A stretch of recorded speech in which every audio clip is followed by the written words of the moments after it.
जय गुरुदेव। और दोस्तों, मेरे चैनल सिद्ध सावर मंत्र में आपका एक बार फिर से हार्दिक स्वागत है।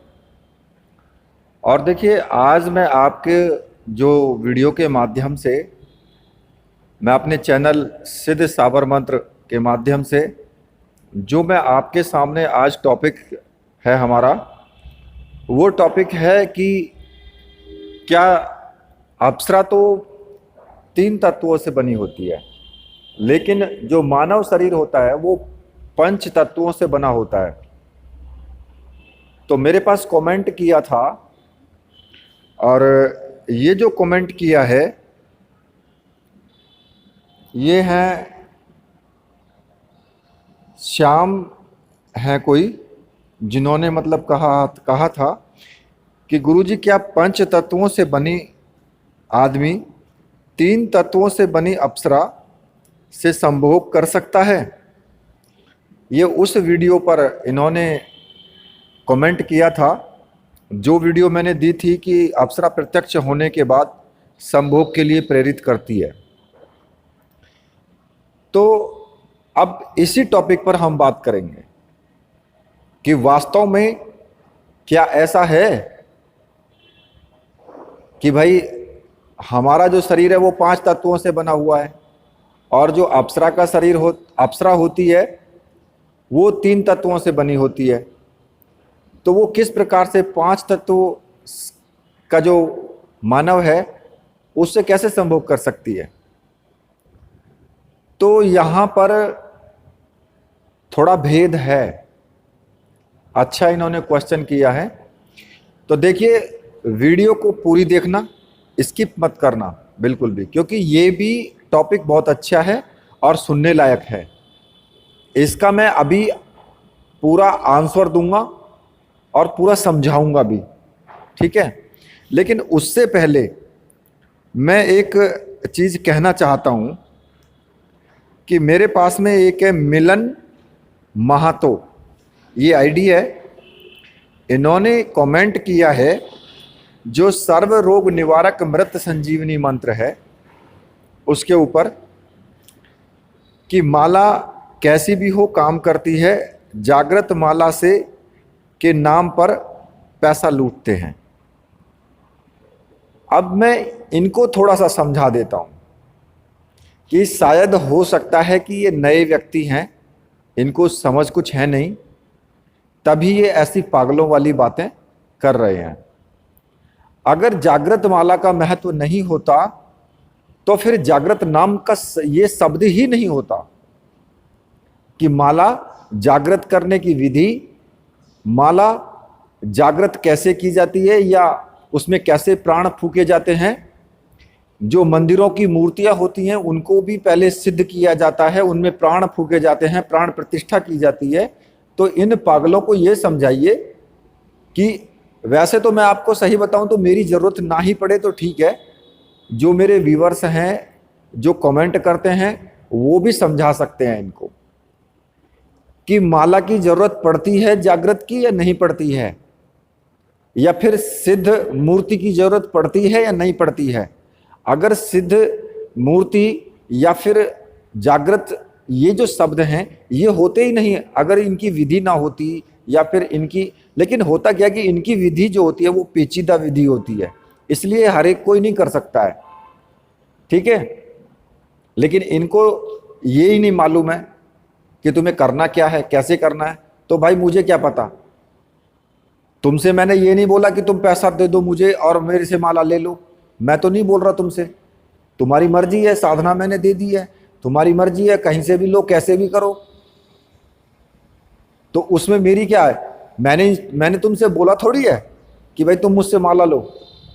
क्यों तुम ऐसी बात कर रहे हो? इसका मतलब तुम ईर्ष्यालु व्यक्ति हो, तुम्हारे अंदर ईर्ष्या और द्वेष भरा हुआ है, तुम किसी व्यक्ति को खुश नहीं देखना चाहते हो, तुम इस प्रकार के इंसान हो।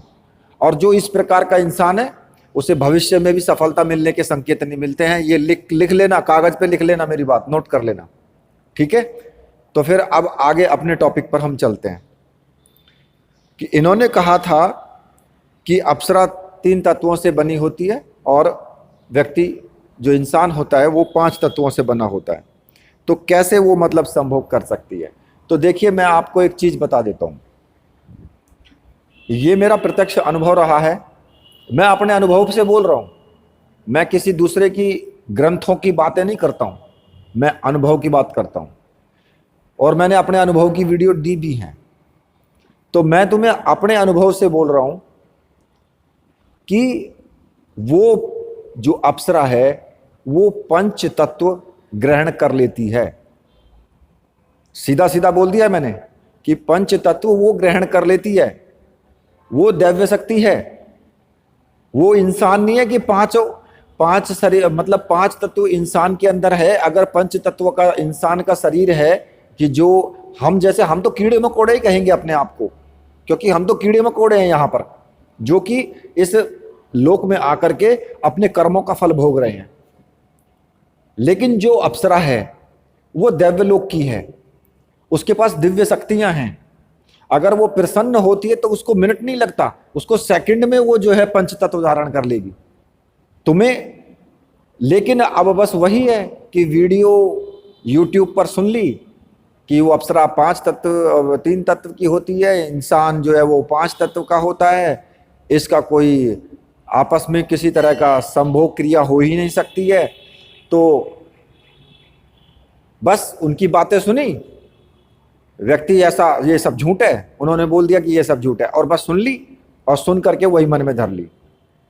तो ऐसा नहीं है। अप्सरा जो होती है वो देवलोक से होती है, इंद्र के यहां पर नृत्य करती हैं। अगर वो तुम्हें एक तुम्हारे कहने पर सब कुछ आपके लिए प्रदान कर सकती हैं, तो वो क्या नहीं कर सकती हैं? वो क्या अपना शरीर धारण नहीं कर सकती हैं? या वो 5 तत्व की नहीं बन सकती हैं? वो पंच तत्व जो लेगी ना वो तुम्हारे शरीर से लेगी, पागल। अब असलियत बताता हूं, जो 5 तत्व की वो बनेगी वो तुम्हारे शरीर से लेगी। जब तुम उसकी पूजा करोगे, उसकी आराधना करोगे, साधना करोगे, तो तुम्हारे शरीर से ही तत्वों को ले लेगी, 2 तत्वों को, और अपने शरीर को 5 तत्वों का बना लेगी। वो दैव्य शक्ति है। वो कोई ऐसे घूमने वाली, इस मृतलोक में घूमने वाली कोई साधारण स्त्री नहीं है। लेकिन आपने क्वेश्चन पूछा, हालांकि मैं थोड़ा सा उनको गलत बोल गया हूं, क्योंकि मैंने एक शब्द बोला था पागल उनके लिए। तो उस शब्द के लिए मैं, क्योंकि बहुत एडवांस में जब मैं बोलता हूं तो ऑटोमेटिक ही मेरे अंदर से मतलब जो भी भावनाएं आती हैं, तो मैंने वो भावना क्रिएट हो गई तो बोल दिया। ठीक है, उसका बुरा मत मानना तुम, ठीक है ना?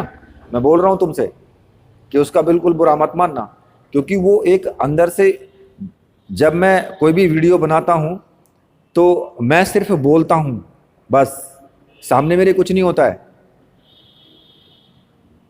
लेकिन वो भावना में, अब हो सकता है कि वो क्यों मेरे अंदर से निकल गया, मैं भी नहीं जानता हूं। खैर वो सब बातें छोड़िए। तो वो आपके शरीर से ही 5 तत्व ले लेगी और शरीर को धारण कर लेगी, क्योंकि वो आपके सामने साकार मूर्त में तभी आएगी जब वो आपसे 5 जो 2 तत्व हैं वो दोनों तत्व आपसे ले लेगी। आपको वो छूती है, आपने देखा होगा। जब तुम अप्सरा की साधना करोगे तो तुम्हें ऐसा लगेगा कि तुम्हें किसी ने टच किया है। लगता है ना कि तुम्हें किसी ने टच किया है, तो वो क्या है? वो टच करके ही तो तुमसे, तुम्हारे जो 2 तत्व हैं वो तुमसे ग्रहण कर रही है। किस दुनिया में घूम रहे हो? कभी भी दैव्य शक्ति पर भरोसा करना सीखो, दैव्य शक्ति पर विश्वास करना सीखो। अगर तुम्हारा दैव्य शक्ति पर विश्वास है, मैं सभी के लिए बोल रहा हूं, कोई कमेंट जिन्होंने किया उनके लिए नहीं बोल रहा हूं। दैव्य शक्ति पर भरोसा करो, दैव्य शक्ति पर विश्वास करो, तो सब कुछ है, सब कुछ संभव है। और मैंने ये खुद अनुभव किया है। मेरे तुम जो भी मैंने अनुभव के अपने वीडियोस दिए हैं वो वीडियोस थोड़ा देख लेना, तो शायद हो सकता है कि वो सब चीजें समझ में आ जाएं कि एक साकार मूर्त में कैसे सामने आती है। तो वो जो टच करती है आपको, वो आपसे जो तत्व हैं, दो तत्व जो उसके पास नहीं हैं, वो दोनों तत्वों को ग्रहण कर लेती है और आपको वो साकार मूर्ति में प्रकट होती है जब लास्ट में, जिसको बोलते हैं प्रत्यक्षीकरण। ठीक है, तो यहां तक जो मैंने बोला है, एक एक वर्ड सत्य है इसमें, क्योंकि ये जो चीजें होती हैं ये हम अपने माइंड से नहीं हम लोग कर सकते हैं कि हमने जो सोचा, क्योंकि हमारा जो दिमाग है ना, हमारी सोचन शक्ति वहीं तक चलेगी, क्योंकि हम मनुष्य हैं। तो इसलिए जो मनुष्य सोचते हैं वही हम सोचेंगे, लेकिन वो दिव्य शक्तियां हमसे ऊपर है बहुत, तो उनके लिए कुछ भी असंभव नहीं है, उनके लिए सब कुछ संभव है। और ये तो मैंने प्रत्यक्ष देखा है, तो इसमें तो कुछ मुझे आवश्यकता ही नहीं है आपको बताने की कि भाई ऐसा हो सकता है। हो सकता मैं नहीं कह रहा हूं, मैं है ऐसा, इसलिए मैं बोल रहा हूं। ठीक है, तो मेरे कहने का मतलब ये है कि आप समझ गए होंगे जो आपने कमेंट किया, और आपने बहुत अच्छा कमेंट किया। मैंने इस पर वीडियो बना भी दी और आपको समझा भी दिया, और दूसरे लोगों को भी फायदा हुआ है। तो मैं आपसे रिक्वेस्ट करूंगा कि आप और भी ऐसे कमेंट करें जो कि आपके माइंड में आए। आप बुरा नहीं मानना किसी चीज का, क्योंकि कभी आप बुरा मान जाए। मुझे वास्तविकता में आपका कमेंट बहुत अच्छा लगा, और आपने जो कमेंट किया है वो एकदम सही कमेंट किया है, तो उस पर मेरा वीडियो बनाने का विचार भी आया। तो इसलिए आप अच्छे अच्छे कमेंट करें, तो मैं आपके लिए वीडियो दूंगा, एक एक करके दूंगा। पर भाई अब सबके लिए एक साथ तो मैं दे नहीं सकता हूं, एक एक का नंबर आएगा। ठीक है, तो इसी के साथ अब मैं वीडियो को यहीं पर समाप्त करता हूं। तो मेरे साथ बोलिए, बोलिए वीर बजरंगबली हनुमान जी महाराज की जय, बोलिए मेरे परमहंस सदगुरुदेव की जय।